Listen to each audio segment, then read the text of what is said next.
Καλησπέρα σας. Σας ευχαριστούμε πολύ που ήρθατε δείχνοντας μια μεγάλη συσπήρωση στην σημερινή διάλεξη.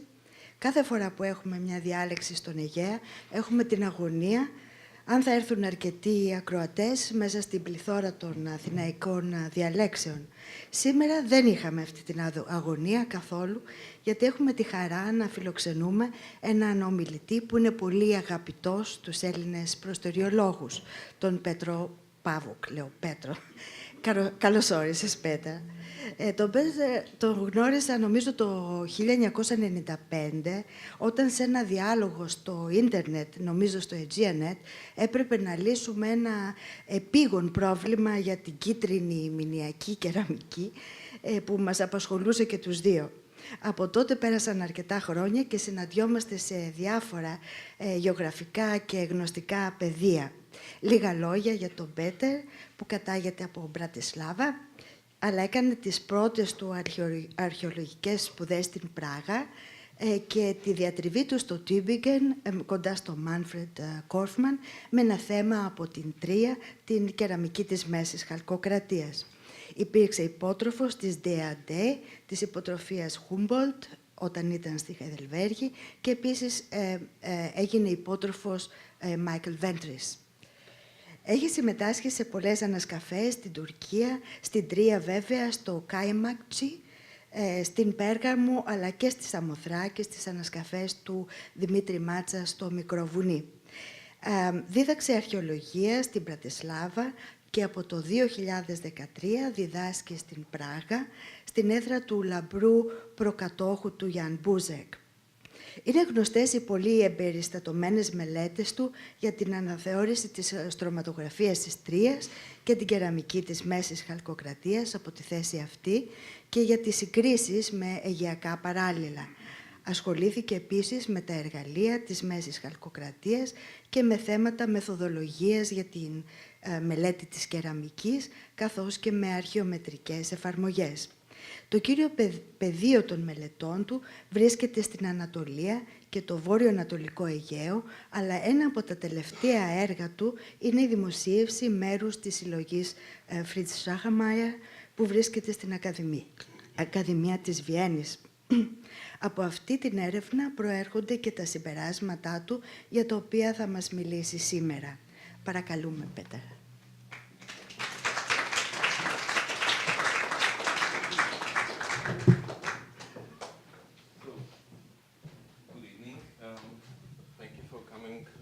Should I be holding this? No.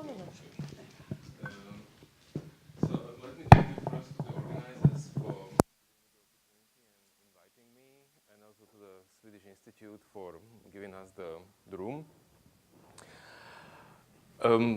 As you know, I'm rather an Anatolian person, and when I'm not in Turkey, I'm on the islands like Lesbos, Lemnos, my beloved, or Samothrace. But nevertheless, I do have a private hobby, I would say, and that's Central Greece. And there is a reason for it. And if I had more time, the reasons I will explain, if I had more time and maybe more funding, I would love to have a project in Central Greece. But that's not the case, so I'm just keeping it as a hobby. Why Central Greece? The point was that working at Troy,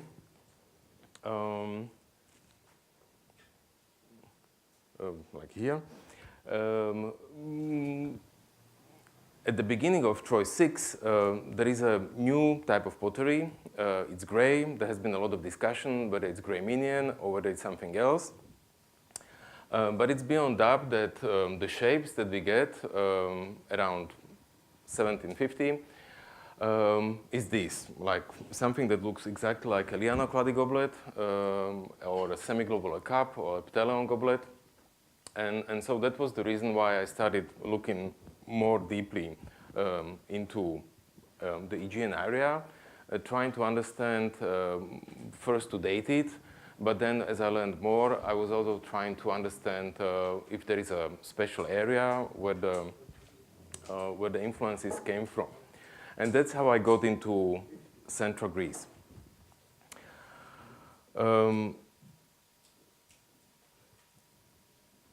these shapes were best represented, to my knowledge, in Pevkakia 7, and that's how I realized that there is a world outside of Argolis, and that's how I got interested, because a person who is not really working with the Greece or with the Aegean Bronze Age more deeply, well, when you open any book about the general book or introduction, everything is kind of circling around the Argolis and Mycenae, the shaft graves. And then again, especially in the shaft grave period, then, well, that's the name, shaft grave period, so everything is around the shaft graves. And there we go, again, Argolid. But to my surprise, most of what I had best comparanda in Pevkakia or in central Greece. And so, getting to the central Greece, I was interested first in the Grayminian or in the shapes, but then step by step, I got interested more generally, like what is there beyond the Grayminian and how does it develop? And then getting the Humboldt stipendium, I came for more than a year to Heidelberg with the wonderful library. And having already worked on the Schachermayer collection in Vienna, the decision in the end fell that I will be preparing a manuscript on the finds from the collection, which involved also some more specialized chapters. It shouldn't be just a commented catalog. And then that was the decision, Central Greece. Okay, now back to the topic. In the good old days, 1979, when you opened the Gazetteer of Aegean Civilization and the maps at the end of the volume, this is what you would get. Early Helladic 3 to Middle Helladic, a lot of dots on the map, which indicate sometimes single finds, sometimes whole sites.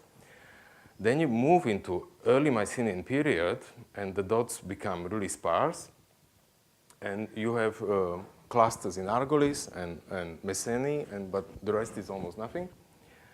And then moving further to the Mycenaean Palatial period, you get, again, many dots.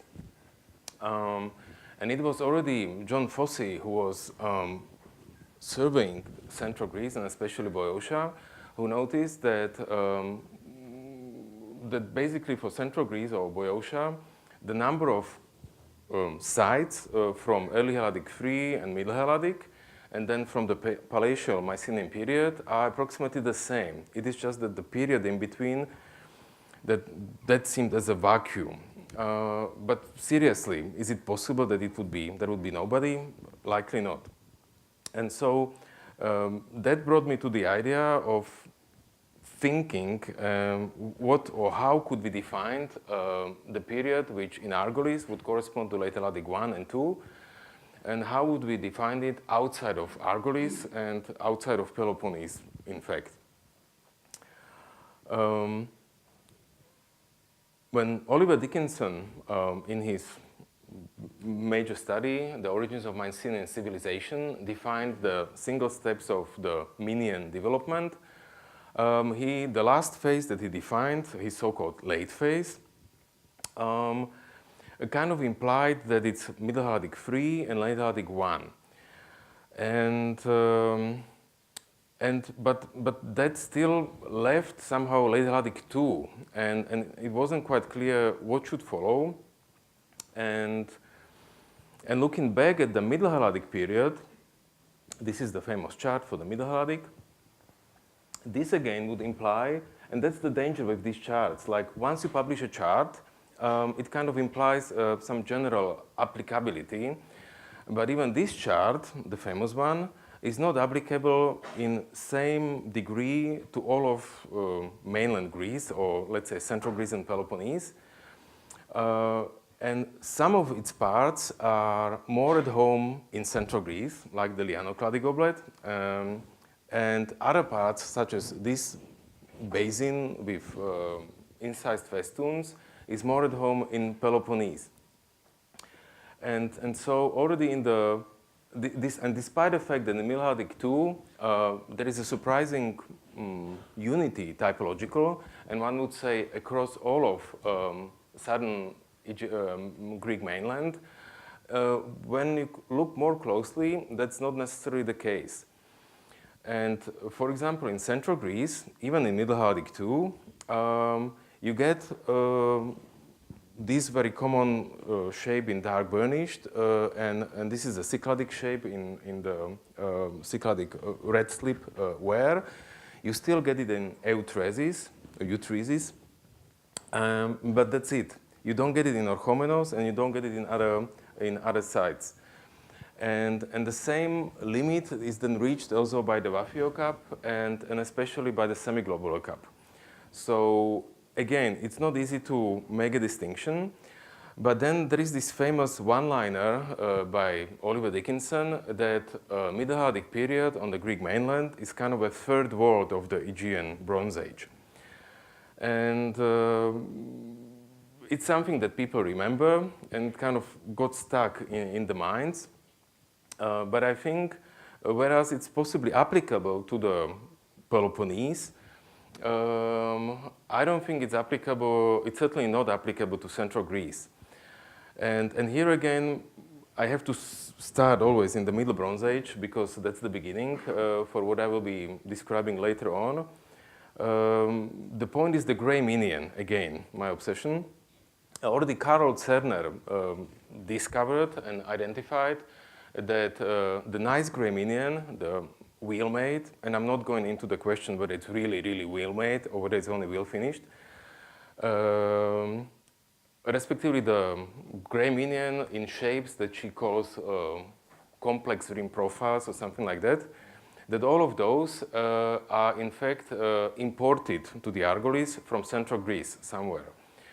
And when we go one step back into early Helladic 3 and the transition to Middle Helladic 1, Lindsay Spencer, in her PhD, but actually also Joseph Maran years earlier, they made the observation that the fast wheel in whichever position or form arrived at the Euboea much earlier, and that the Middle Bronze Age pottery from Central Greece is of much higher or better quality and standard than the pottery, let's say, in Peloponnese. And then again, as we know now, production of this wheel-made pottery is not everybody's thing. So that's a very specialized craft. And since also we see quite a high degree of standardization of shapes, it seems that it's not that everybody was producing it. It's more likely that there were a couple of workshops which had a large-scale output. Chemical analysis done step by step by Hans Mommsen and others has shown that there are clusters, but we are not that far to be able to say exactly it's like Thebes or it's Orchomenos or something. Now, I will divide the talk into two parts. Like one aspect is about the development of the wares, and the other aspect is about the development of the shapes and decoration.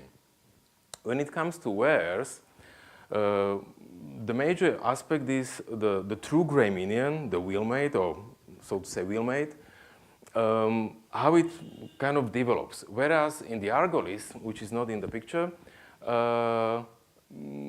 it never reaches more than 20%, given some data from Karol Cerner.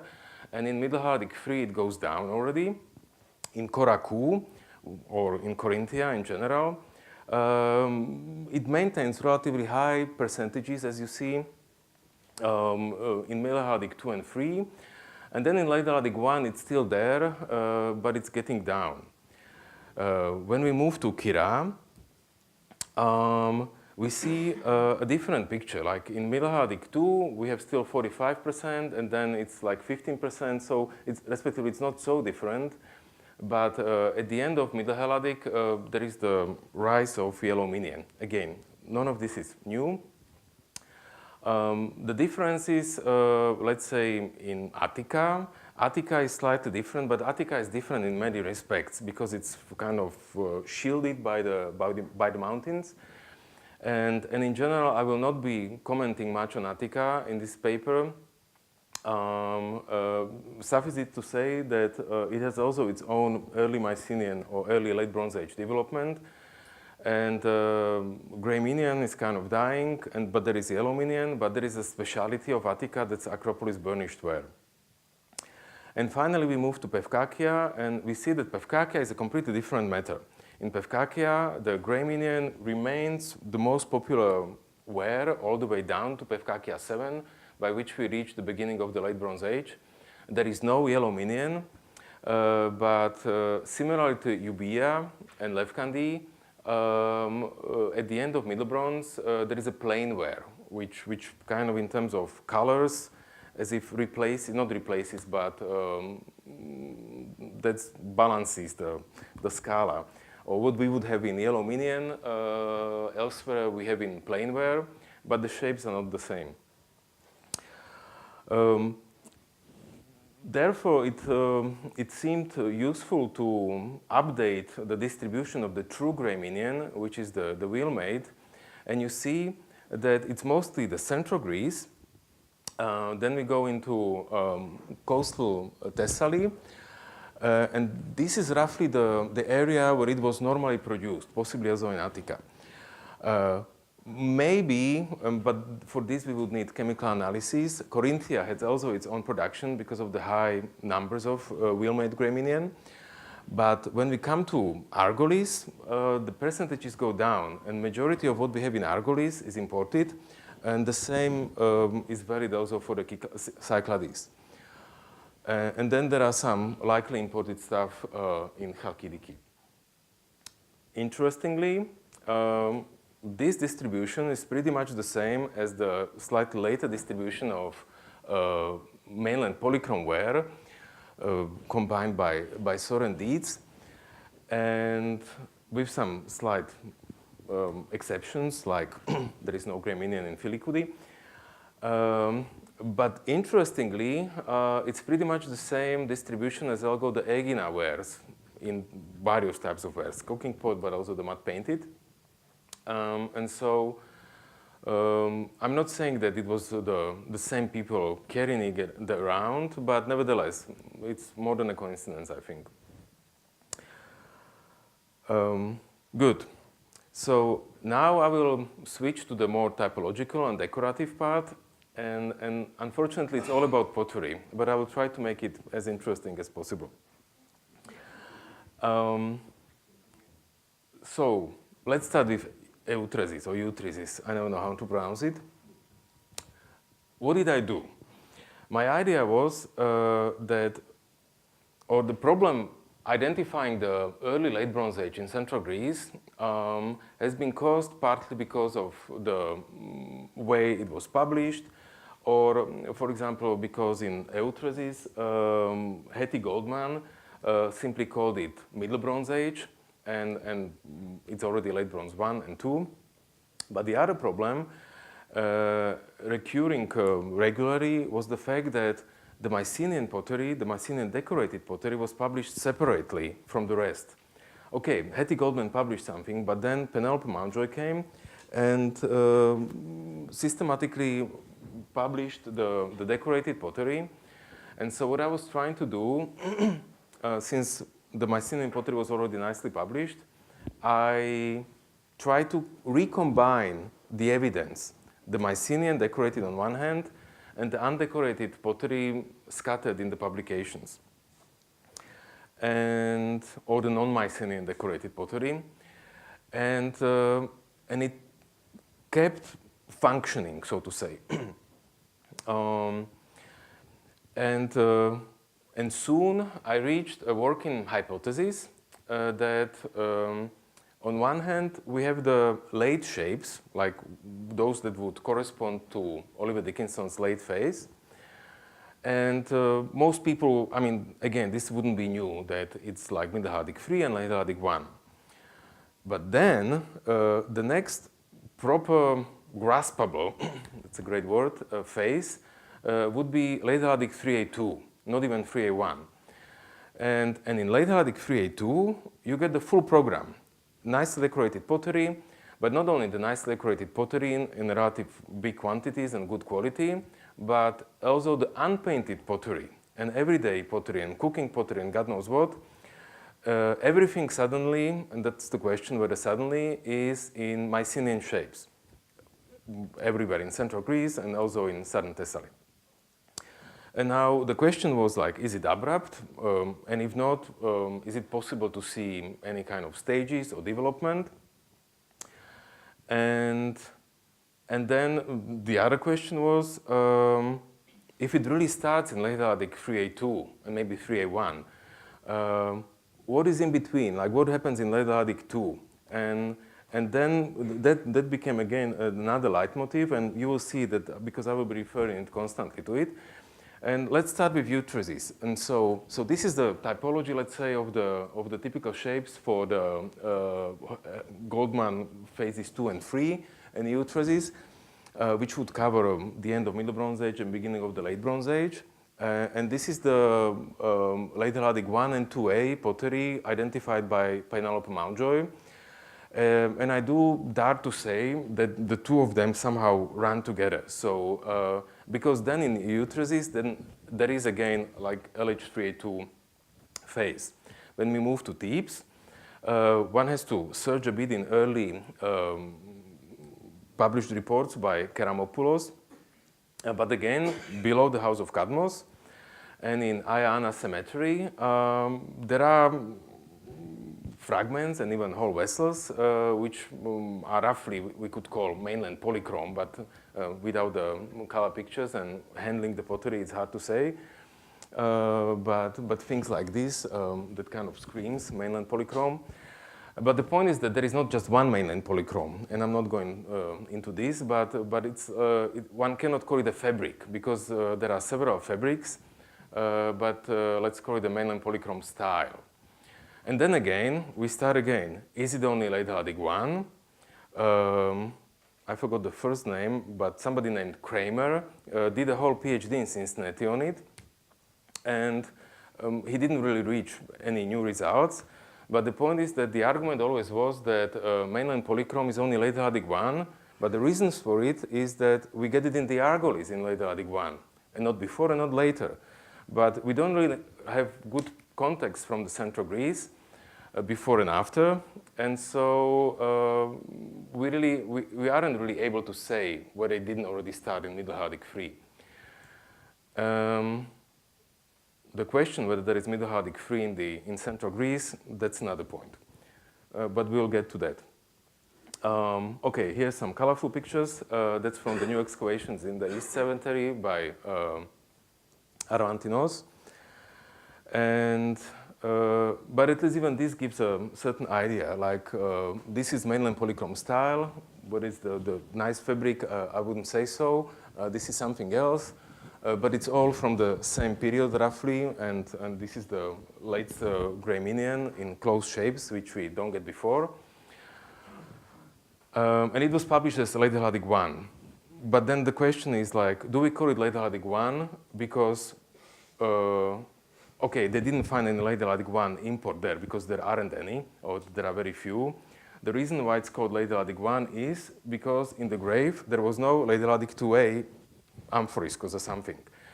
But that's the point, like the moment when we don't find Late Helladic 2A or B sherds or fragments somewhere, it automatically becomes Late Helladic 1, but that doesn't work that way, or I think it shouldn't.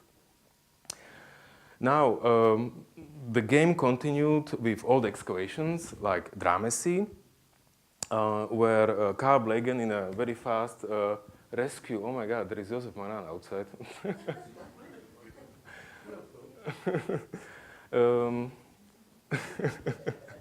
Sorry. Karl Blegen excavated in a very fast rescue excavation the Bill Chamberton. And this is a very instructive case. Like just, if you don't know, like Dramessy is over there in the Aulis. And this is a very instructive case. And Josef Maran was instructive in me understanding this. So it's good that he's coming. When this was published, the idea was that there is a mud-painted vessel, and that would be Middle Helladic, ideally too. Then there was an Askos, and the Askos, people would say it's even earlier, like Middle Halladic 1.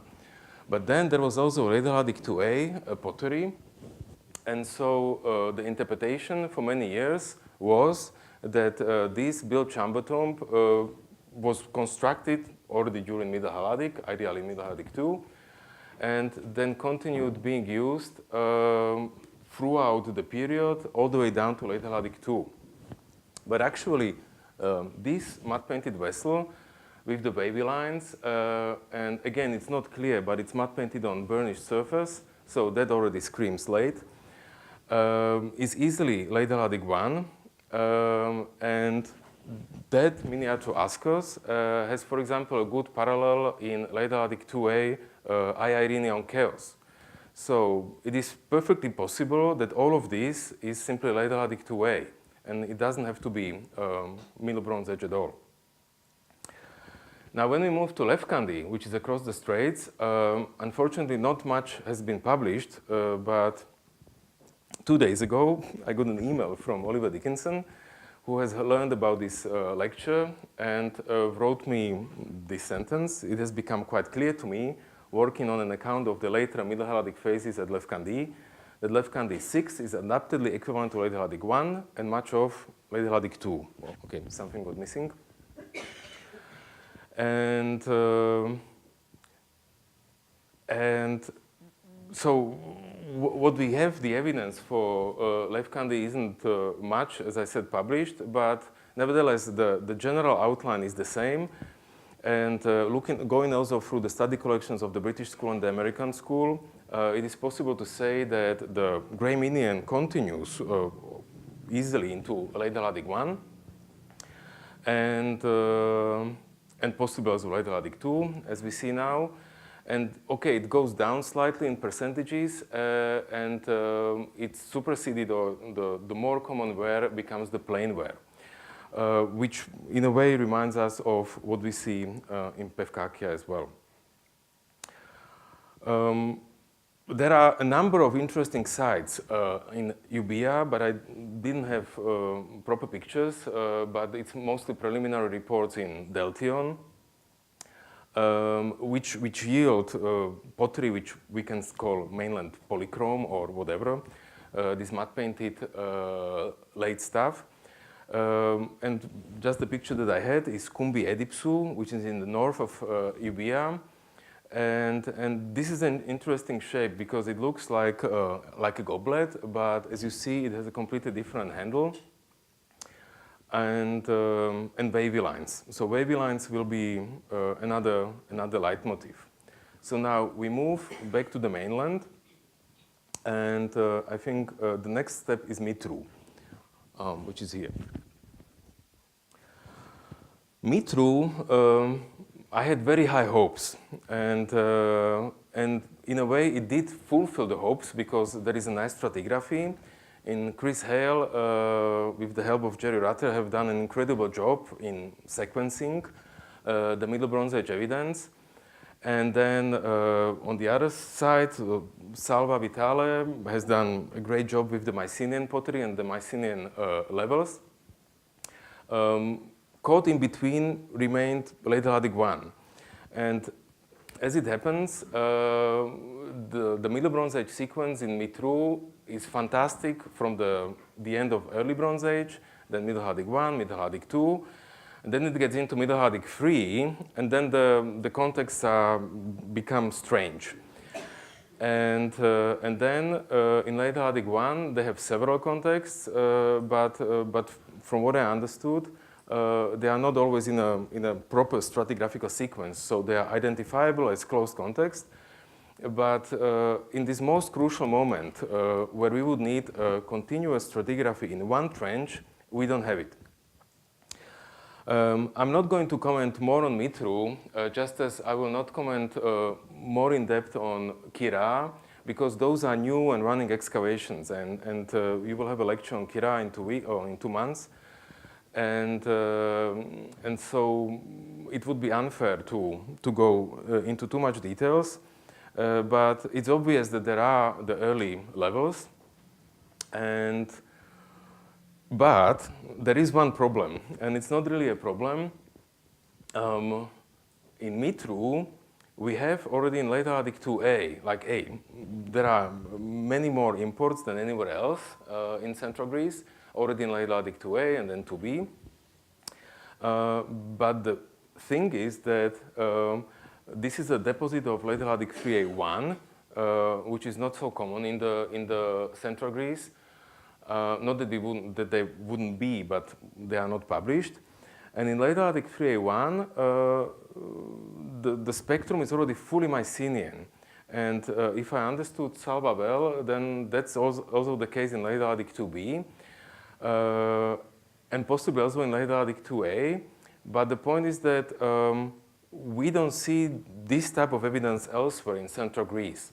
And so for the time being, and I might be wrong, I have the impression that Mitru, in all its glory, is in a way unique in Central Greece, and partly because it's on the communication route along the straits between Euboea and the mainland. And I really do believe that what we see in Mitru is not really reflected in most of the sites on the mainland. So for that, we will need more. And I think Kira, once it's properly excavated and published and evaluated, I think Kira will tell us more about the inland Boeotia and the other sites in Central Greece. Then this is another gem, I would say, at least for me. Drachmani, modern Elatea. Already in 1910, I forgot the name. Can you help me, somebody? An early excavator who could have excavated. Soteriadis, yes, thanks. Soteriadis excavated a Neolithic tell, and on top of the Neolithic tell, there was a LH3A-B, 3A and B stratum published, respectively not published in his thesis, unpublished thesis by Hunter. But in between, this deposit there must have been some destruction deposit because there are all these complete vessels from there.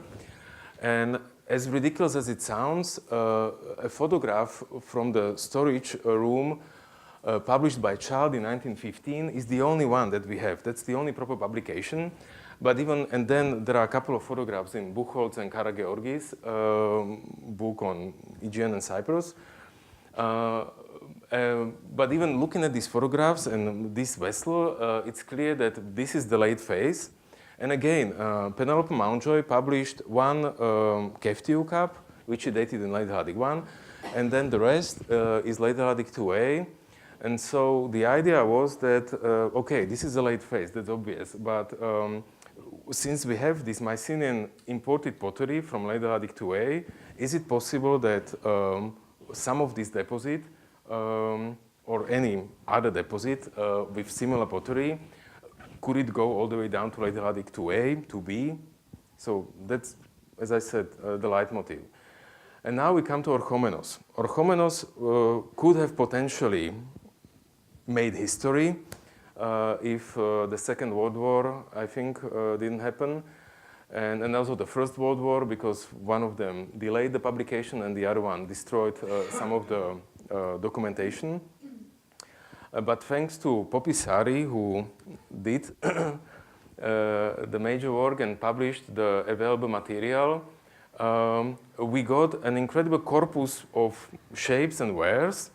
Unfortunately, for most of them, we don't know the context. So originally it was stratified, by now it's not. And in this case, the joining of the Middle Bronze Age publication and by Sari and the Mycenaean publication by Mountjoy, where she published also unpainted shapes, proved especially fruitful. And since almost half of the pottery was in yellow minion and much of it mud painted, it's quite clear to me that it's Middle Bronze Age, but in the sense of Hetty Goldman, that half of the stuff is likely Middle Helladic 3 and Late Helladic 1, And now again, the same question, Late Helladic 1 and Late Helladic 2, because these are the Late Helladic 2a and 2b stuff from Orchomenos. But Orchomenos is really valuable because by the big amount of material, it gave me the opportunity to draw as if a new chart for these late shapes, complementing the Dickinson chart. And you see that there is a range of late lianocladic goblets, the proper one, the smaller one, the degenerative one. A new shape completely is this kind of shallow basin. This is an important shape which is also new. And I don't even think that it would be Middle Helladic free, but I don't have any proof for it. It's more like a gut feeling. It's these, I don't know, protocraters or whatever. It's like a deeper bowl with two horizontal round handles on the shoulder. Then, of course, craters with the spout. That's very typical. The so-called hawk's beak rim, which already Hetty Goldman identified. Small amphoriskoi in two shapes, let's say. Spouted vessels with this kind of, it's like a feeder. There are several of them across central Greece. And then amphoras, but we usually don't have them complete. And then that's, I think, the upper corner is that's called ogival cup, semi-globular cup, Vaphio cup. And another thing is that, and that's something that, for example, Penelope Mountjoy stressed several times, but when you look into the pottery, or into a book about decorated Mycenaean pottery, you don't really think about the undecorated stuff. Respectively, when you search for the undecorated stuff, you wouldn't look into comments in the decorated book. But an important point is this carination, that on shapes where, also later on Kylikes and on craters, shapes were in Argolith, in Late Helladic 2a, 2b, 3a, you would get a rounded profile. In central Greece, you get a carination. And that's some remaining tradition from the Middle Bronze Age, when almost everything was carinated. In case of Orchomenos, this is potentially also interesting because already Heinrich Buhle has identified several phases, coded in color here. And it is possible that all of his orange phase is this early Mycenaean period, like Late Helladic 1 and 2. Because then there is also a pink phase, not in this trench, which is then properly Mycenaean. And now, since this is without provenance, but I needed to enter it somewhere, I will enter it here and I will explain it why. In the Shachamai collection, there is this lovely piece, and which is really mainland polychrome at its best. It's wheel made. It looks really fast wheel. It has it doesn't really have the string cut base, but there is something that indicates the wheel. It has string cut rim, which is also not something that you would do immediately. And okay, one would say Late Helladic 1 because it's mainland polychrome. Incidentally, there is the only other mainland polychrome squat jug, because that's a squat jug, comes from Orchomenos. That's why I put it here. And squat jug is not exactly the shape that you would not expect, but it's not a common shape in mainland polychrome. Let's put it that way. And but the proper squat jug from Orchomenos, which is from some more recent rescue excavations, but it's exhibited in the Heronea Museum, has roughly the same syntax, the decoration, but looking more closely at it, it's done, I don't want to say in a shabby way, but it's not as carefully produced as this one in Vienna. A similar, again, syntax and decoration is on this deep cup, or whatever, I don't know how to call it, from Thebes. But again, it's not as carefully executed as the piece in Vienna. But especially because of the shape, which is really a peculiar shape, and if people, and now, okay, this is a bit of a science fiction, but if you try to imagine how the shapes travel or like how they get imitated, like this is a very peculiar shape. So it first had to arrive in Central Greece in order to be imitated. And incidentally, in Orchomenos, the only LH2A import identified by Mountjoy is a squat jack dated to LH2A. And nowhere, not in the picture. And so even though there is no context, I have a strong suspicion that, for example, this piece from Vienna could easily be late Helladic 2A. But we would need to look further for additional info. And hopefully Kira will be helpful. Having seen already all of these, and I have to be faster, even with sites like Kumula, where there is nothing decorated, even with the undecorated pieces, some of them, especially this one, they really scream a late phase. And so it is possible to identify the early late Bronze Age even without the painted pieces. We move to Kira. Kira is another important site with its own style.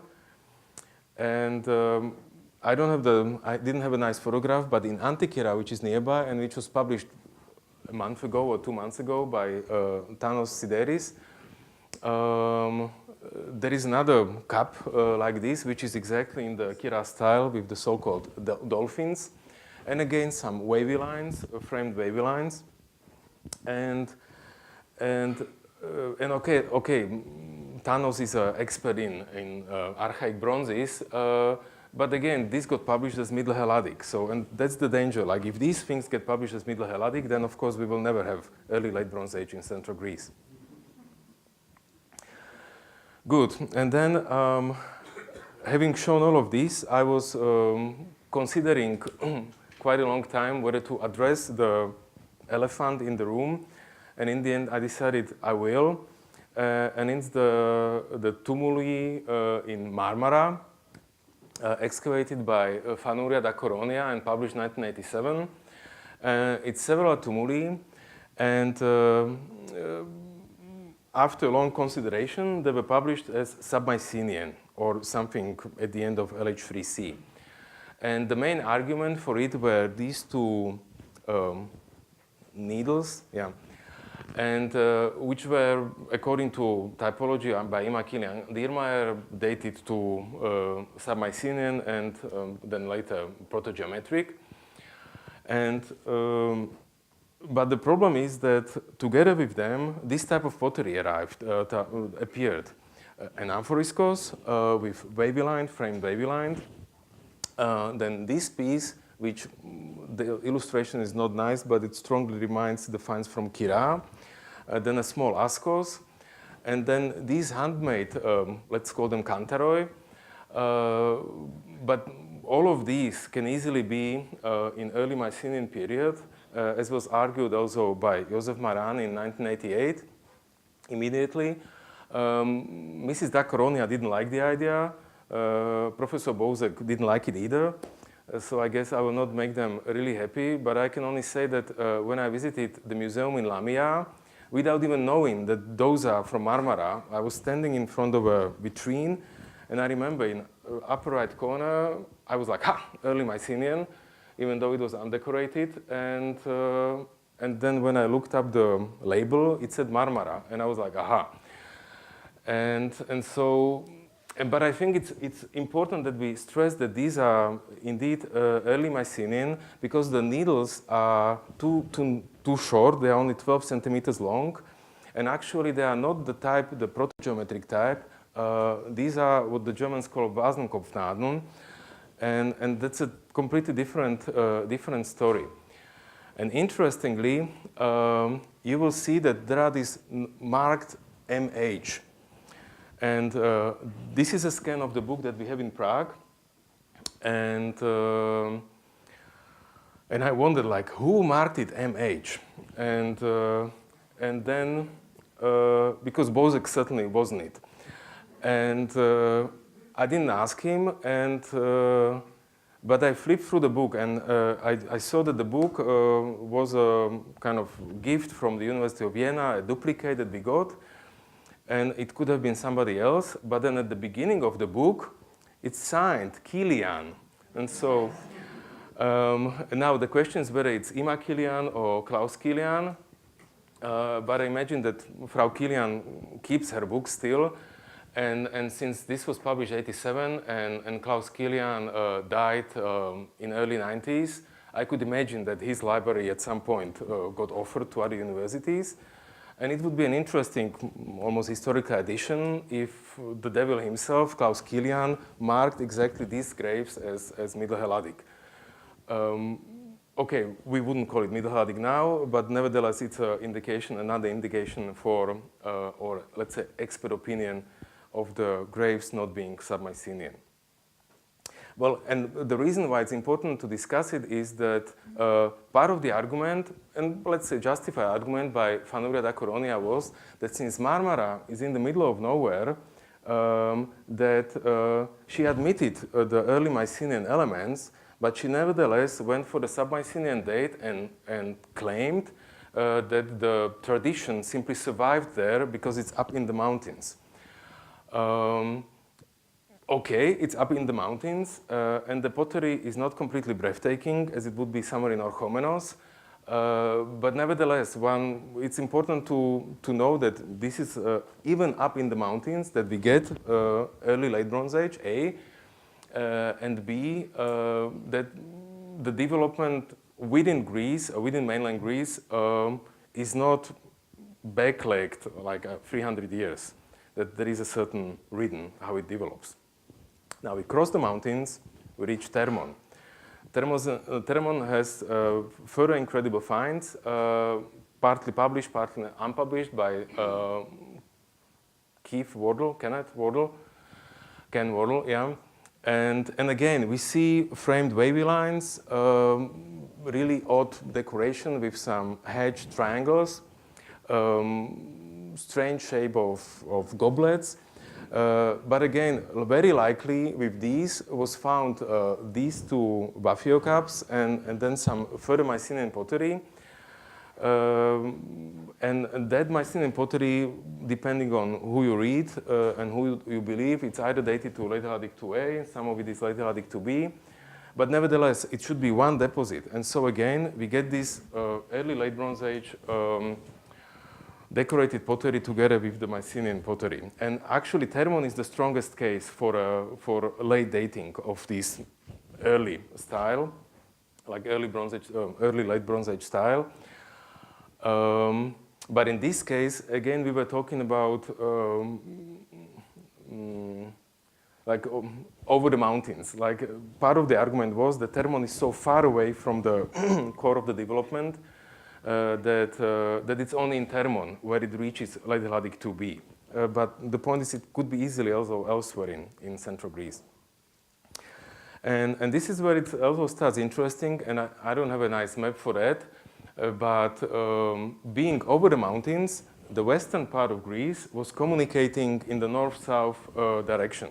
So in Termon, several of these pieces, especially the upper ones, the upper two, 1 and 2, have easily parallels in Epirus and in Albania, and even in Thessaly.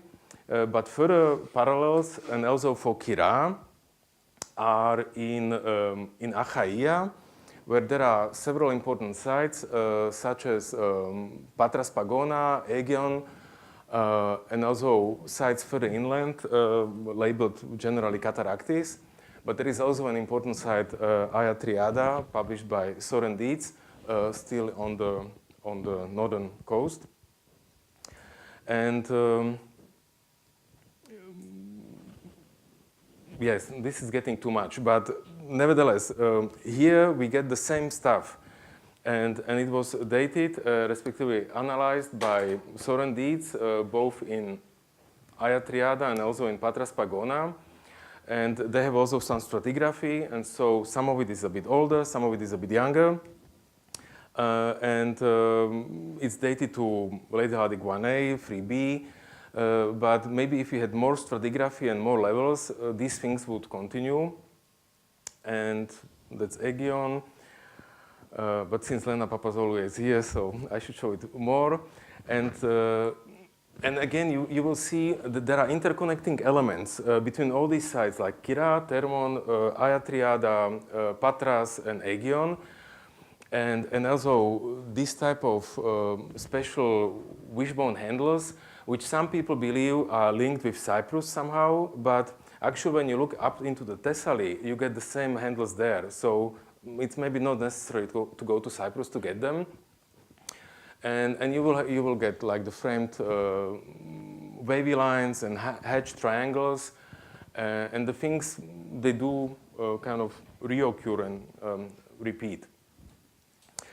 And so that would be around the Corinthian Gulf, which wouldn't surprise. But even further inland in Cataractis, there is this wonderful piece now on exhibition in Museum Patras. And I'm using the opportunity to make commercial for the museum. If you haven't been there, go there. It's simply incredible. And Cataractis Dragotripa. Okay, I need a map. Now, I don't have any sites here, but once I visited a lecture by Brigitte Eder, who is re-evaluating the finds from from here. It's a Derpfeld excavation. In Elis. The Tolostumb. Kakovatus, yeah, sorry. And she made an interesting observation, which I didn't know, that the Mycenaean pottery in like LH1, LH2A, B, like the nice one, that it goes all the way up to Alpheus River. And independently, I had the impression that much of what I was showing you here is to be expected all the way down here. So this is like most of Elis and some of Triphylia and Achaia in the Middle Bronze Age, but also in the early Late Bronze Age, are part of one group together. And if it's better research, then there will be definitely interconnections. Oof. Good, Glypha and Tronas, this is getting, like if you go up in the north, that was the point to show that all of these, which we see in central Greece and in northwestern Peloponnesus, you can get also in coastal Thessaly.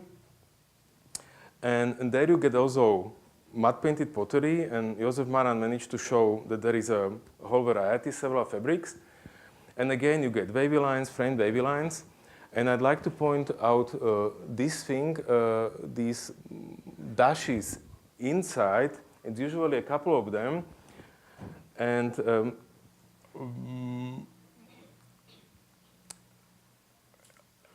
this is where it gets interesting in the sense that when Barbara Horace was trying to analyze the mud-painted pottery in Macedonia, she identified that this is not that she identified, but she identified principally several groups, and the southernmost was kind of intermediate.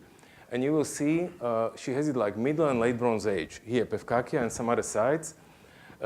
Indeed, there is some mud-painted pottery, but most of what I showed before is Late Bronze Age, and it's kind of transitional to what we get later on in Western Macedonia, especially.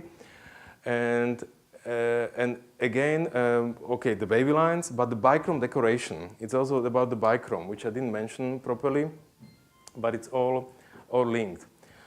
But what kind of surprises me is that you get the same mud-painted pottery also in Ios Stephanos, down in Laconia. Because otherwise you don't get that, but somehow it's spread over there, and you get the same thing, again, in late Helladic 1 and 2. With framed wavy lines and the hatched triangles, and you get also these dashes. But again, also in Ios Stephanos, the decorated Mycenaean pottery was published separately by Penelope, and the rest of the pottery was published by Karol Cerner. So again, one has to match the two sets of evidence. So coming back to Dickinson's chart of late shapes, one has to say that they are reflecting mostly late Helladic 1, not so much Middle Helladic 3. But as we have seen, it's very likely that some of them, or most of them, continued into late Helladic 2a, 2b, and likely for the central Greece, the evidence of Orchomenos is better speaking, but there is a large degree of regional variety. And what I didn't say, when I went through the study collections of the British school and the American school, it became clear that already in the Middle Bronze Age, that the Grey Minion of Orchomenos has a different structure than, let's say, the Grey Minion in Thebes and in Western Boeotia and in Lefkandi. So it seems that there are these two areas of production. And then another point is that, as I mentioned at the beginning, we get certain types of wares and shapes in Euphrates, and we don't get them further to the north. So it's impossible to make one statement. And to sum up the evidence, that's an aspect that I didn't mention too much, but it's the continued use of burnishing. Again, when you read Mountjoy's descriptions of the early decorated Mycenaean pottery from Central Greece, she quite often mentions that the decoration is on burnished vessels, so that should be taken as an indication of local production, I guess. And then the use of decoration on craters and goblets. And in terms of shapes, what we saw before, I'm not going to list it. Bichrome matte painted decoration, especially the wavy lines and these short lines on the inner lip. And later on, and I think that's another aspect of continued use of some Middle Helladic traditions, is the monochrome all over decoration on many of the vessels, which is more common in Central Greece. It's especially common in Corinthia, and it's not so common in, let's say, in Argolis and in other areas of Greece. Boom, boom. Good. I promised to say something about the funerary rites as well. It will be very shortly. I think when we discuss Central Greece and we discuss early Late Bronze Age, the expression that needs to be mentioned is built chamber tombs. Because I think that especially if we try to paint a picture of Central Greece as being a kind of independent unit and as being not the poor cousin of the shaft graves or of the Argolid, then of course we have to ask for some, I don't know, elites or somebody who is kind of ruling it. And then the built chamber tombs are a good candidate. And what's important, like together with them, we get cis graves, and then parallel to them, we get proper chamber tombs, the Mycenaean ones, relatively early, already in late Helladic II, and we get the toloi.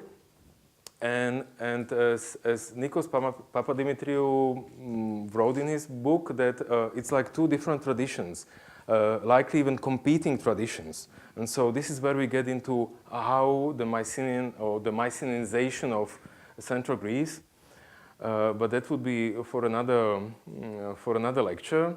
But one of the things I always wondered was, again, like the transition, even if you have local production for the Mycenaean pottery at some point, what is the transition from the matte painted bichrome to the Mycenaean, and how does it function in terms of workshops? And that's when I discovered, again, reading more carefully regional Mycenaean decorated pottery, there is this vessel from Hatsambali, which is inland Thessaly. It's not even coastal, it's inland Thessaly, and stylistically dated to late Helladic 2b. And when you look more closely at it, it's not that Mountjoy wouldn't finish the decoration, but it's on burnished surface, it's bichrome, and it's the black things are the standard Mycenaean lustrous decoration, and the unpainted or unfilled parts are matte and pink. And so I allowed myself to re-illustrate it. Unfortunately, I haven't seen the vessel myself, but I think that this is as close as we get to some mixed stage between the local and the Mycenaean. And I think it's almost 60 minutes, so thank you for your attention.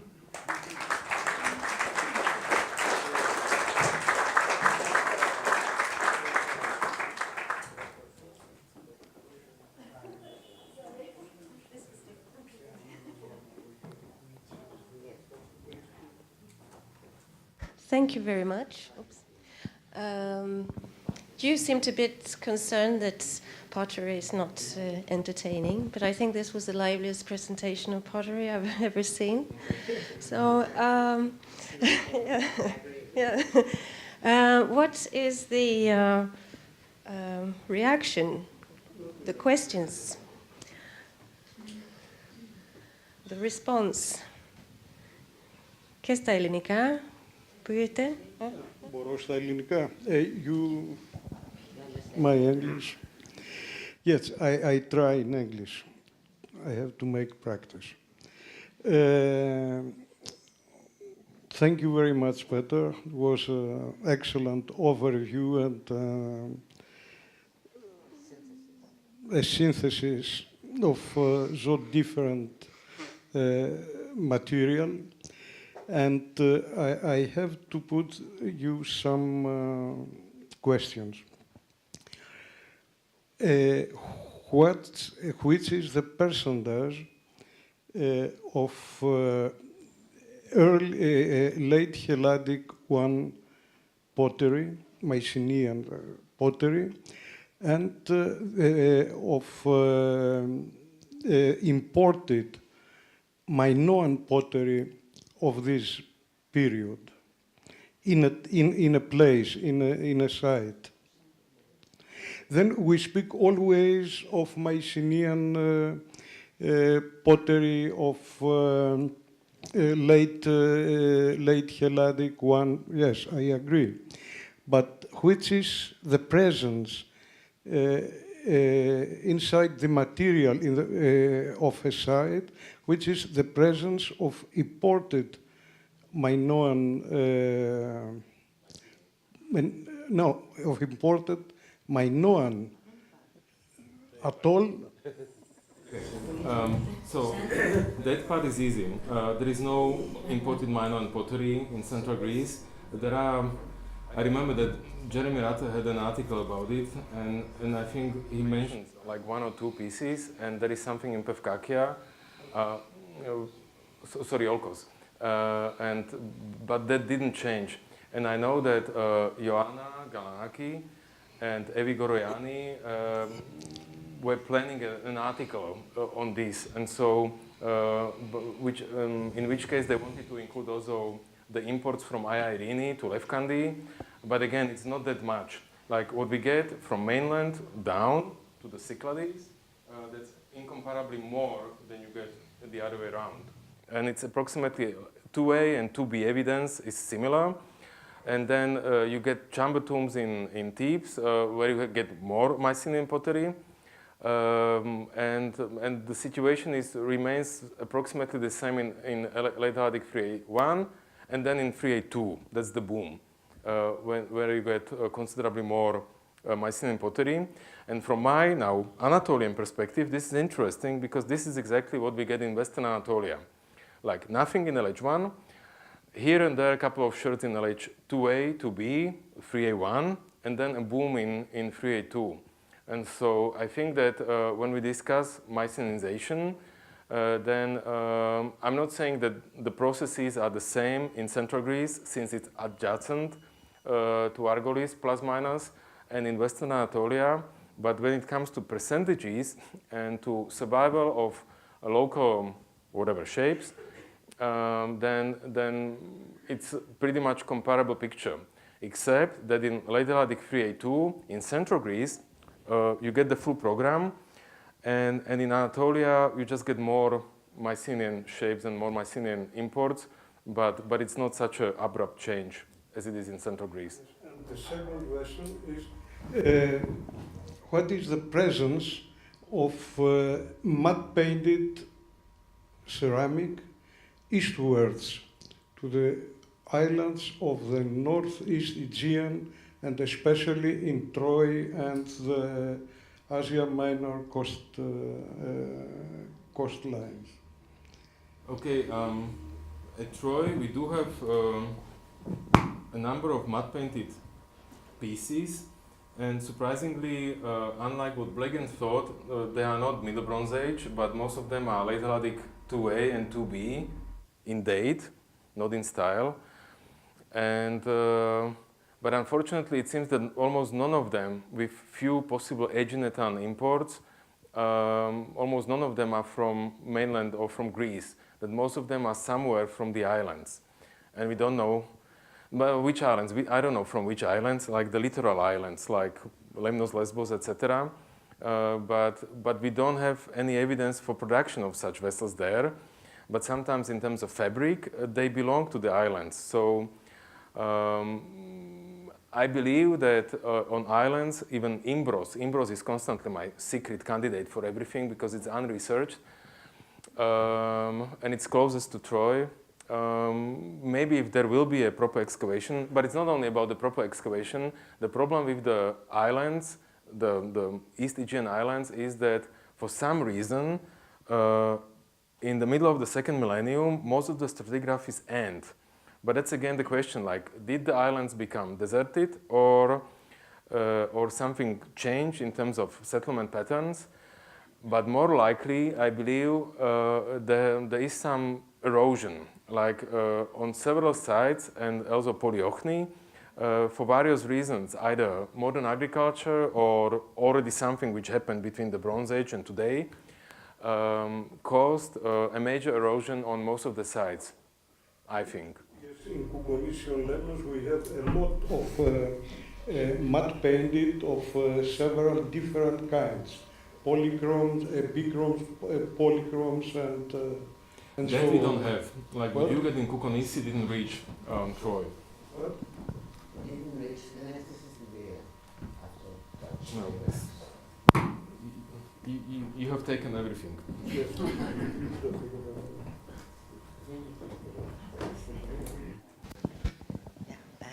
Peter, thank you very much for this survey. I would like to ask you, you mentioned in the beginning of your talk and also in your abstract, this statement of Dickinson about Central Greece being the third world in the Middle Bronze Age. I would like to ask you what you think about that, and if Central Greece is something different from Peloponnese, or what do you think about that? What is the reason that to be or not to be third world?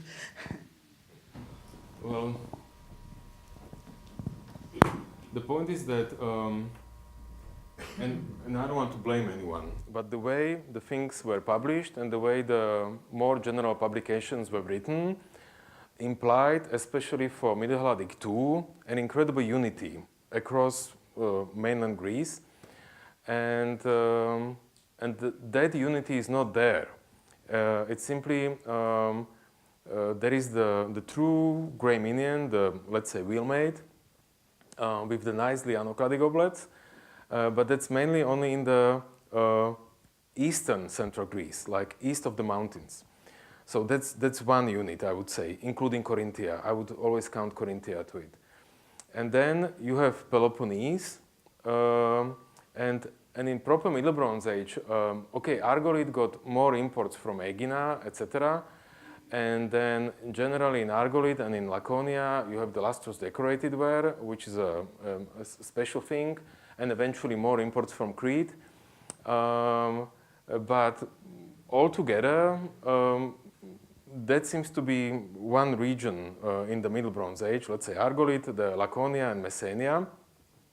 And then there is a third area where I would count most of what is west of the mountains, like Acarnania, in a way also Epirus, because like Epirus didn't get the nice things, but the unpainted stuff in Epirus is similar to Acarnania, and again is similar to what you get in Achaia, and eventually also in Elis, and so that would be the third area.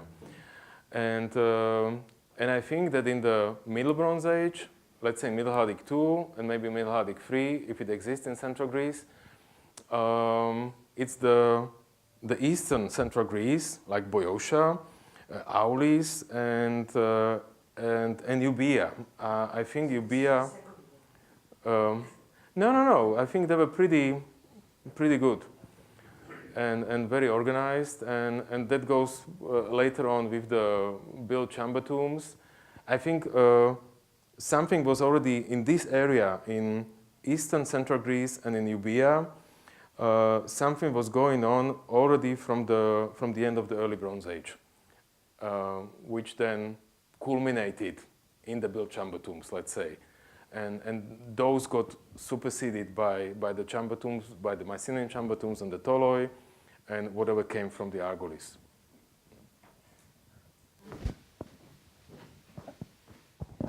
Thank you very much, Peter. I think that it's impossible to develop your argument without having Attica in the discussion at the end of the day, which is, apart from anything else, the birthplace of the built chamber tomb. And as Professor Maran has shown, and I think that Anna believes also, some of the earliest of these tombs can go back to the end of MH1. So this is in Marathon. But anyway, this is something that we can discuss. I was thinking that we have also this in Vravrona, where Papadimitriou has noticed very early that you have Cremanian until late Helladic II, with late Helladic II surge. And this is also an interesting thing with to what extent Attica goes with the islands or with the Central Greek pattern. And also I think that your talk demonstrates perfectly why it is so wrong to publish pottery separately by where, and that this thing has to stop. And when it stops, and we start studying this together, we'll start reviewing our views about the dates of the Mycenaean pottery as well. Because we have these kind of things that we say that 2B, 3A1 is not easily distinguished in context, but we still say this is 2B, this is 3A1. So if we start studying them again, contextually will change. But my question there is, you put so much in LH1, and Iro, some time ago, she said that LH1 is probably longer than we think, and quite a lot of people agree with you. So what is left for MH3 if we do this kind of? Which I agree with you, but what is left with MH3 which is so badly defined? In the Argolis, obviously the typological development, but not only typological, but also in terms of fabrics and wares, is more detailed. And so I do believe the way it has been suggested for Argolis, it's simply there. There is Middle Helladic III, then there is the Late Helladic I with the Mycenaean decorated pottery, and then there is something in between. So there are at least 3 stages, that's clear. Whether there are 4 stages, some people dispute it, but there are certainly 3 stages. Like there is something which would be the beginning of MH3, then there is the Furmark LH1, and then there is something in between. So in the Argolis, you see these stages, and they are justified. But that's what I don't see in Central Greece. In Central Greece, you have the standard Middle Helladic II, and then you have the late phase. And it's without a good stratigraphy, it's almost impossible to define what is Middle Helladic III. And I have to say that since there is the corpus of shapes, they seem to go together. So I have the strong suspicion, but the pottery person in me is a bit skeptical about it, that from Middle Helladic III in the Argolith, like in purely chronological terms, from Middle Helladic III down to Late Helladic IIb, it's typologically the same thing. But that would be like 200 years. And then again, I can't believe that it didn't change. But maybe we just don't see the variability enough. Or maybe the Middle Helladic II lasted longer in Central Greece. I don't know. But a stage called Middle Helladic III, I think, is not definable in Central Greece for the time being without a better stratigraphy. Yeah, I just wanted to congratulate you on working on this difficult question of differentiating in Central Greece Late Helladic I and Late Helladic II, which is not possible at the moment. I think in order to understand what is happening, we have to also bear in mind that we are probably dealing with the deliberate decisions of certain people whether to integrate Minoan features or not. This becomes especially evident if you take into consideration that if you move on to the Gulf of Naples, Vivara, or the Aeolian Islands, you get Late Helladic I pottery. And you get Late Helladic IIa pottery much more often than in the area just opposite the Gulf of Corinth. So this was not a third world in the Middle Bronze of the early Mycenaean period. They were so stuck in the Middle Helladic feasting traditions, which were much stronger than in the Argolid, so they didn't open up to the Minoan feasting traditions, or much later. So they were very happy with what they had. This is my interpretation of that. And that's why we don't get the influx of the early stuff, the Late Helladic I. Small. I happily subscribe to this opinion. Because, well, when we start discussing where we get Late Helladic I imports and where we don't, that's a completely different story, because that's more also about the Argolis, like who was willing to talk to them. And it seems that in Chalkidiki they were happy to have them, and in Lipari they were happy to have them, but not elsewhere, which also tells something. Like quite often I learned that the negative evidence is also telling something, that one has to think about it, even though sometimes it's just because non-existent evidence, but sometimes it's there, like a conscious decision not to accept something.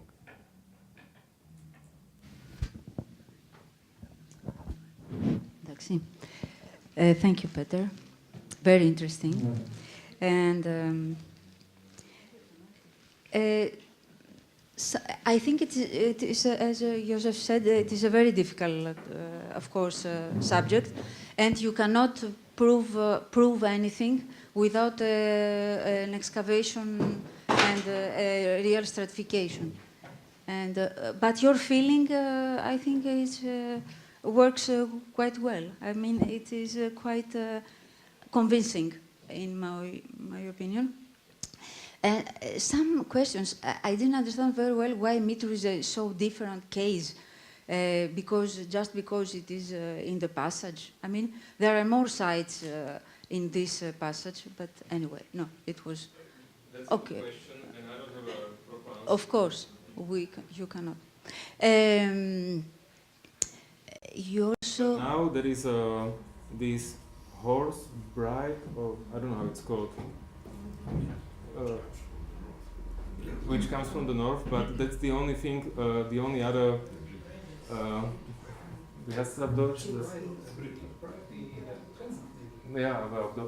bridle, okay, horse bridles, published right now by Josef Maran and Van de Mortel from Mitru.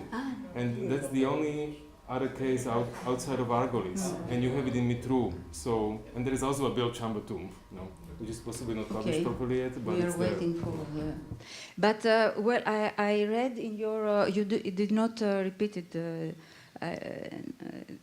tonight, but I read in your abstract. Well, you said something like that the Argolis. Sorry, but I am very. Attached to the Argolis is I didn't know the expression a far cry compared to the central Greece, and well, maybe that was my wrong English. I don't know, but I think during the Middle Helladic, well, I am not. I don't think that you are right, because. I think that there are two great differences between the central Greece and the northeastern Peloponnese, the Argolis.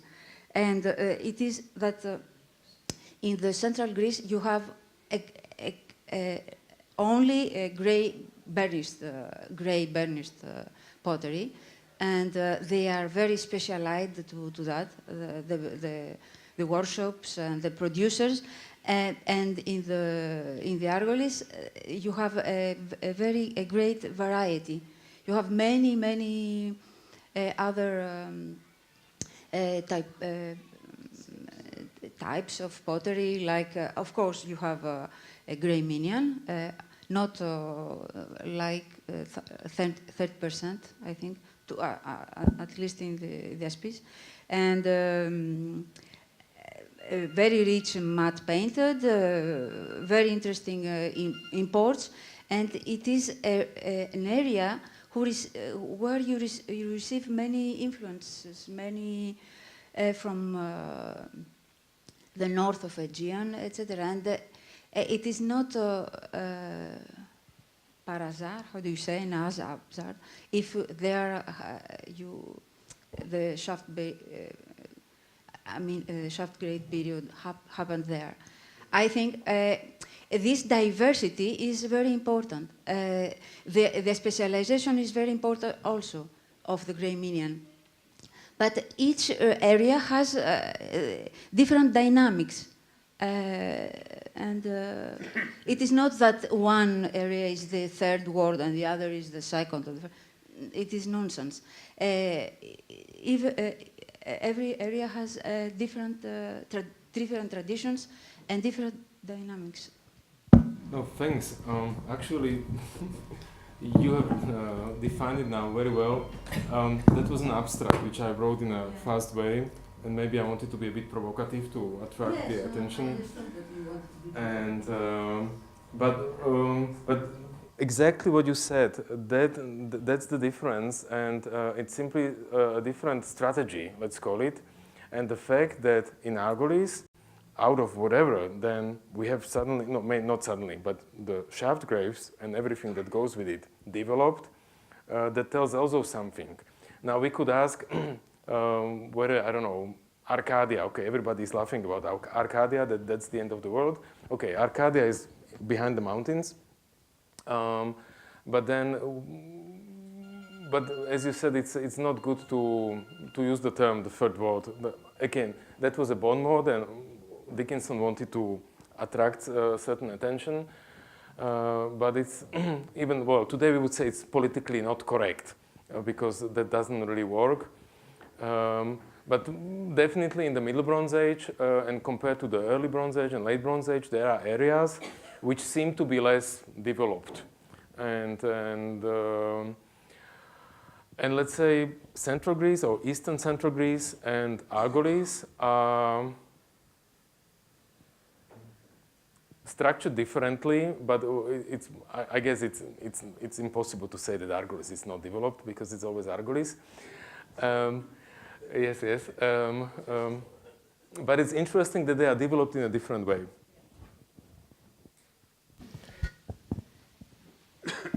Sorry. I think we, as for the difference between the northeastern Peloponnesus and the central Greece, in Viotia especially,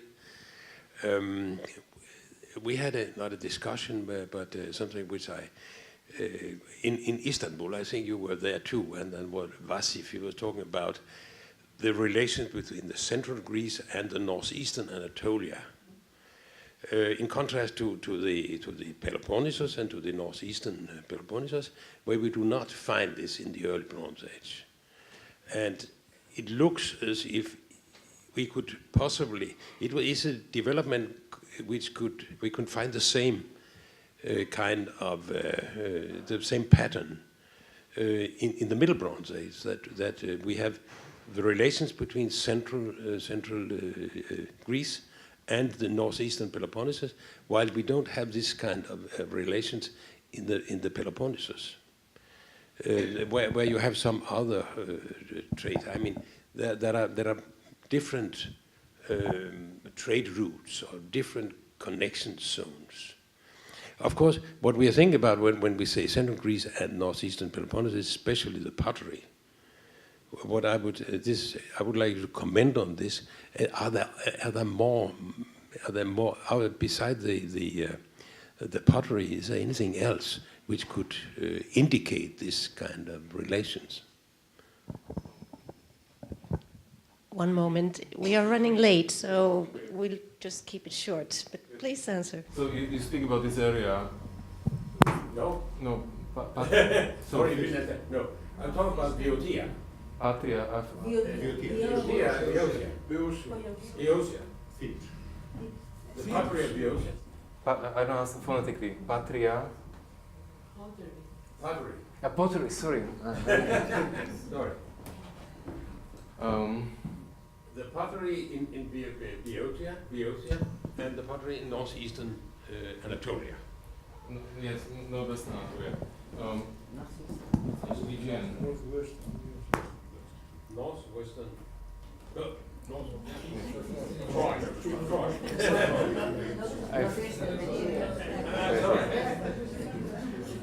Anatolia. I think we are getting tired a bit. There is something that already before me were termed communication spheres. And so we see clear links, for example, in terms of mud-painted pottery between the coastal Thessaly and Lemnos. And, but it doesn't really reach, the mud-painted pottery doesn't reach Troy. But coming back to the beginning of my paper, the reason why I started studying Central Greece was because of the gray shapes in Troy at the beginning of Troy 6. And as a naive MA student, I thought that, of course, they have to come from Argolis because the Argolis is the best of the best, the Omphalos.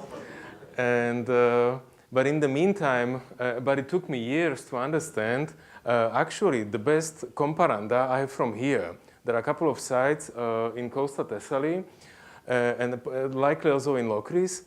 And that, even though I'm not the person who would quote now Thucydides or Herodotus or something, because I'm not well educated in it, not that I wouldn't approve of it, but there is the story of Locrian maidens being sent to Troy.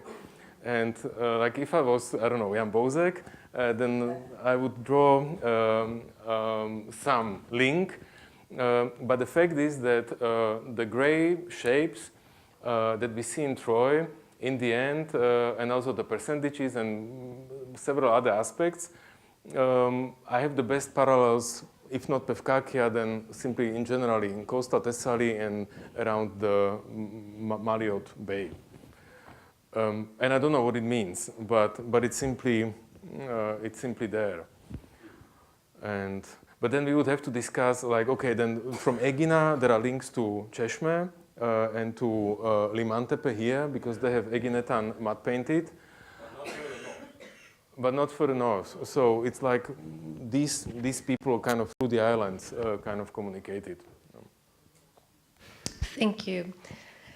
We will have to wrap this up, and you are free to have a glass of wine and continue the discussions. But it seems like you would like to continue for quite a while. So Peter will be available here for.